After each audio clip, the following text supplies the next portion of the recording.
এ বাবা, তোরা আমার লিপস্টিক গুলো দিয়ে এ কি করছিস? দাঁড়াও, কোথায় পালাচ্ছ? যাও গিয়ে পড়তে বসো। বন্ধুকে চিঠি দিয়ে পাঠাতে হবে। বন্ধু, আমার জন্য বেশ কয়েকটা গাছের পাতা জোগাড় করে পাঠা। এ চল।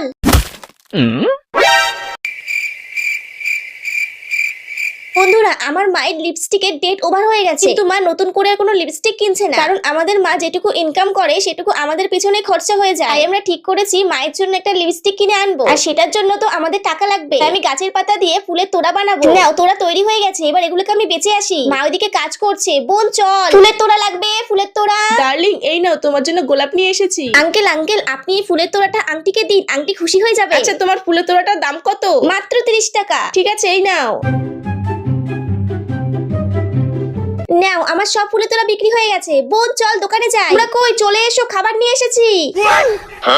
এই দুপুরবেলাও খেলতে যাওয়া? দাঁড়া, আমি এক্ষুনি আসছি। মাম্মা, আমরা চলে এসেছি। তোমরা এই ভর দুপুরে কোথায় খেলতে গেছিলে? মাম্মা, আমরা কোথাও খেলতে যাইনি, আমরা তো তোমার জন্য একটা লিপস্টিক আনতে গেছিলাম। আরে, আমার জন্য লিপস্টিক নিয়ে এসছো? এত টাকা কোথায় পেলে? মাম্মা, দাদা ফুলের তোড়া বিক্রি করে তোমার জন্য এটা নিয়ে এসেছে। মাম্মা, তুমি সবসময় আমাদের জন্য অনেক কষ্ট করো, তোমার জন্য আমরা এটুকু করতে পারবো না? আরে মাম্মা, একটু ঠোঁটে লাগিয়ে দেখো কেমন হলো। হ্যাঁ হ্যাঁ, আমি এক্ষুনি পড়ছি। আমার সন্তানরা এনেছে, এটা ভালো হবে না? এটা কখনো হয়? ওয়াও মাম্মা, খুব সুন্দর লাগছে।